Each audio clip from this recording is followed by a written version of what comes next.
नमस्कार दोस्तों। हिंदुस्तान में आरक्षण का एक ऐसा पेच है जो कभी खत्म नहीं हो सकता। आरक्षण को लेकर लगातार जब से देश को आजादी मिली है तब से लेकर आज तक हर सरकार में आरक्षण को लेकर कोई ना कोई पेच अटका रहता है और उसके बाद राज्यों में जाकर यह पेच और अटकता है और राज्यों ने अपने हिसाब से आरक्षण की कैटेगरी बदली भी है और अपने हिसाब से आरक्षण को बढ़ाया भी है, भले ही वह जाकर आगे सुप्रीम कोर्ट की वजह से अटक गया हो या कोई और कारण रहे हो।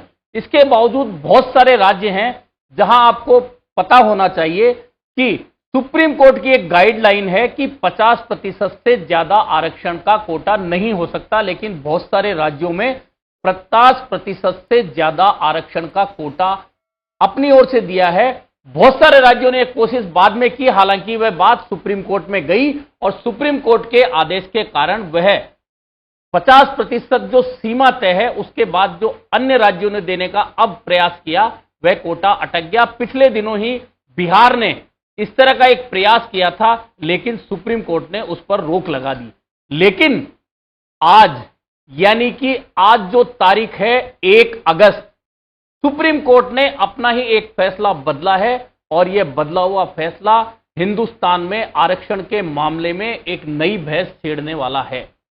दरअसल सुप्रीम कोर्ट ने अपने ही 20 साल पुराने एक फैसले को बदलते हुए एससी के कोटे में कोटा दिए जाने को राज्य सरकारों को अब मंजूरी दे दी है। अब राज्य सरकारें अपने प्रदेशों में एससी के कोटे में से कोटा यानी कि बहुत सारी एससी की जातियों को कोटे में से कोटा अलग से आरक्षण दे देगी या दे सकेगी। इस तरह का फैसला सुप्रीम कोर्ट की संविधान पीठ ने कर दिया है। दरअसल आपको पता होगा और आपने सुना होगा बहुत सारे आंदोलन हुए, ओबीसी आरक्षण के हुए, एससी आरक्षण के हुए, एसटी आरक्षण के हुए, मंडल आयोग का तो जो आंदोलन हुआ था उसका विरोध का वह पूरे देश को याद है। अब सुप्रीम कोर्ट की संविधान पीठ ने जो नया आदेश दिया है और 2004 का अपना ही आदेश बदला है, वह एक ऐसी नजीर बनेगा जिसे लेकर देश में नई बहस ही नहीं छिड़ेगी। बहुत सारे आरक्षण के कोटों की नई लड़ाई भी शुरू हो जाएगी। दरअसल सुप्रीम कोर्ट की संविधान पीठ ने अनुसूचित जाति में ही कोटे में से कोटा देने का राज्य सरकारों को मंजूरी दे दी है। अब आप कहेंगे यह कैसे होगा? दरअसल यह ऐसे होगा कि बहुत सारी जातियों को, अनुसूचित जाति की जातियों को यह शिकायत है कि उनके हिस्से का भी उन्हीं के वर्ग के कुछ उपजातियां पूरा हिस्सा खा जाती हैं या जो हक उनका है वह उन्हें नहीं मिल पा रहा और उसी वर्ग की अन्य जातियां उनके कोटे को अपने हिस्से में ले जा रही हैं और जो लाभ उन्हें मिलना चाहिए वह नहीं मिल रहा है। ऐसे में अब राज्य सरकारें वर्गीकरण करके एससी के कोटे में से जो जातियां अब तक आरक्षण के लाभ से वंचित रह गई हैं उन्हें वह लाभ देंगी या देने के लिए प्रयास करेंगी। लेकिन इसमें भी सुप्रीम कोर्ट ने 2 शर्तें लगा दी है। पहली शर्त तो यह है कि अपनी मनमर्जी से राज्य सरकारें यह नहीं कर पाएंगी। दूसरा यह है कि जिस वर्ग को यह शिकायत है कि उसका कोटा उसी के वर्ग की दूसरी जाति ने खा लिया और उसे मिलना चाहिए और राज्य सरकार अगर उसे यह कोटा देना चाहती है तो उसे उसका पूरा मापदंड तय करके बताना होगा कि इस वजह से इस कोटे में से कोटा इस जाति को दिया जा रहा है। यानी कि यह एक नई बहस छिड़ जाएगी, उन्हीं वर्गों के बीच में एक बंटवारे का नया आधार खड़ा हो जाएगा। आपको याद होगा कि पिछले दिनों राजस्थान में भी ओबीसी आरक्षण को लेकर, उसको वर्गीकरण करने को लेकर और कोटा बढ़ाए जाने को लेकर आंदोलन हुए थे और बहुत सारी ओबीसी की जातियों को यह शिकायत है कि हम वंचित रह गए ओबीसी में होने के बावजूद और हमारा ओबीसी का कोटा 1-2 जातियां पूरा का पूरा खा जाती हैं, उनके हिस्से में हमारा हिस्सा भी चला जाता है और हमें कुछ नहीं मिल पाता। एसटी में भी मीणा और मीना को लेकर विवाद हुआ था भील मीणा को लेकर विवाद हुआ था और कहा जाता है कि भील जो हैं उनका हिस्सा भी मीणा और मीना के बीच में बंट गया। यह विवाद भी काफी लंबे समय से चला आ रहा था, लेकिन पिछले दिनों एक नोटिफिकेशन के बाद में यह विवाद खत्म हुआ कि मीणा और मीना एक ही है। लेकिन अब एससी के कोटे में से कोटा, अगर सुप्रीम कोर्ट ने राज्य सरकारों को इस बात की मंजूरी दे दी है तो निश्चित मानिए इन वर्गों में अब बंटवारे की नई लड़ाई शुरू होने वाली है। यह भी सही है कि सुप्रीम कोर्ट ने जो बात कही है कि बहुत सारे ऐसे वर्ग हैं एससी में जो अब तक आरक्षण के लाभ से वंचित रह गए हैं और बहुत से ऐसे वर्ग हैं जिन्होंने इस आरक्षण का अतिरिक्त लाभ उठाया है।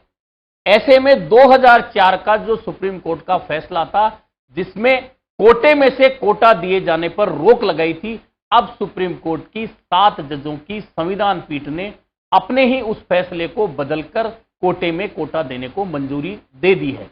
दरअसल हिंदुस्तान में अभी एससी, एसटी, ओबीसी, एमबीसी और ईडब्ल्यूएस ये वर्ग हैं जिनको आरक्षण का लाभ दिया जाता है अलग अलग कैटेगरी में, अलग अलग परसेंटेज में। लेकिन अब एससी में से एससी की अन्य जातियों का जब कोटे की बात आएगी राज्य सरकारों के, तो गले की फांस बनेगी। सुप्रीम कोर्ट ने मंजूरी तो दे दी है, लेकिन झगड़ा वहीं के वहीं रहना है कि हमारा, कुछ जातियां कहेंगी कि हमारा कोटा हमारे वर्ग की कुछ जातियां खा रही है, हमें नहीं मिल रहा। और जब उनका वर्गीकरण करके राज्य सरकारें कोशिश करेंगी कि जिसे नहीं मिल रहा है उसे दिया जाए, तो जिन्हें मिल रहा है वे इस बात का विरोध करेंगे। और जब ये विरोध होगा तो निश्चित मानिए राज्य सरकारों के लिए ये नई गलफांस बनने वाली है। अब बात करें, इसी में एक चर्चा पिछले दिनों से चल रही है। कांग्रेस नेता राहुल गांधी ने जातिगत जनगणना की बात उठाई है। समाजवादी पार्टी भी यही मांग कर रही है, आरजेडी भी यही मांग कर रही है, इंडिया गठबंधन के बहुत सारे दल यही मांग कर रहे हैं।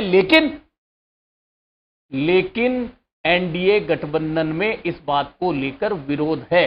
और आपको याद होगा 2 दिन पहले ही अनुराग ठाकुर ने राहुल गांधी पर तंज कसते हुए लोकसभा में कहा था कि जिसकी खुद की जाति पता नहीं है वे जातिगत जनगणना की बात कर रहे हैं। राहुल गांधी ने टेबल ठोक के कहा था कि हम इसी लोकसभा में जातिगत जनगणना करवाकर कानूनी रूप का जामा पहनाएंगे। अब जब सुप्रीम कोर्ट का यह फैसला आ गया है तो इंडिया गठबंधन के उन दलों को उस बात को मजबूती जरूर मिलेगी जिसमें जातिगत जनगणना की बात है। दरअसल जातिगत जनगणना इसलिए करवाना चाहते हैं इंडिया गठबंधन के दल कि जो वर्ग जिस संख्या में, जिस अनुपात में है, उसे उस अनुपात में आरक्षण का लाभ मिले, सरकारी योजनाओं का लाभ मिले। इसलिए इंडिया गठबंधन के दल कांग्रेस, समाजवादी, आरजेडी सहित इस जातिगत जनगणना को करवाना चाहते हैं, सहमत है, ताकि जिस जाति का जितना अनुपात है उसे उस अनुपात में लाभ मिले, आरक्षण का भी मिले, सरकारी योजनाओं का मिले। वहां भी यही लड़ाई है कि कुछ वर्ग सरकारी योजनाओं का पूरा लाभ ले जाते हैं, आरक्षण का पूरा लाभ ले जाते हैं और उन वर्गों तक लाभ नहीं पहुंच पाता। यही कारण है कि जातिगत जनगणना की बात उठी थी और अब सुप्रीम कोर्ट की संविधान पीठ ने यदि जाति में से जाति का कोटा तय करने की बात कर दी है अनुसूचित जाति में, तो जातिगत जनगणना की उस बात को निश्चित तौर पर मजबूती मिलेगी। लेकिन समस्या वही है कि राज्य सरकारें बाकी कोटा नहीं बढ़ा सकती 50% से ज्यादा, लेकिन जो कोटा पहले से जिस वर्ग का तय है उस वर्ग के कोटे में से वह अब नया कोटा तैयार करके उन जातियों को देगी या देने का प्रयास करेगी जो अब तक वंचित है। तो निश्चित मानिए उन वर्गों के अंदर एक नया संघर्ष, नई चर्चा, नई जंग जरूर शुरू होगी, क्योंकि जिन्हें लाभ मिल रहा है वे कहीं नहीं चाहेंगे कि उनका लाभ कम हो और जिन्हें नहीं मिल रहा वे जरूर चाहेंगे सुप्रीम कोर्ट के फैसले के आधार पर कि अब तक उन्हें जो आरक्षण का लाभ नहीं मिला वह हमें जरूर मिले। ऐसे में सुप्रीम कोर्ट ने तो नजीर पेश करते हुए 7 जजों की संविधान पीठ ने फैसला दे दिया है और कोटे में से कोटे को मंजूरी दे दी है। लेकिन अब गेंद राज्य सरकार के पाले में आ चुकी है अब राज्य सरकारें किस तरह से सब वर्गों को, एसटी को संतुष्ट करते हुए उन वर्गों तक आरक्षण का लाभ पहुंचा पाएंगी जिन्हें अब तक नहीं मिल रहा, और वह भी बिना उस वर्ग में संघर्ष और आंदोलन के बिना। यह कोटा देना किसी भी राज्य सरकार के लिए बहुत आसान काम नहीं होगा। फिलहाल आज यह संविधान पीठ का फैसला आया है, अब इस पर चर्चाएं शुरू होंगी, नीचे तक यह फैसला जाएगा, इसकी समीक्षाएं होंगी और फिर राज्य सरकारें किस तरह से इस फैसले की निरीक्षण के बाद में उस कोटे का बंटवारा यानी कि कोटे में से कोटा देने का काम करेंगी, यह देखना काफी महत्वपूर्ण होगा। लेकिन सुप्रीम कोर्ट की संविधान पीठ का यह फैसला पूरे हिंदुस्तान में जातियों के बीच में एक नई बहस जरूर छेड़ेगा। अभी के लिए इतना ही, फिर मिलेंगे नए मुद्दे पर चर्चा के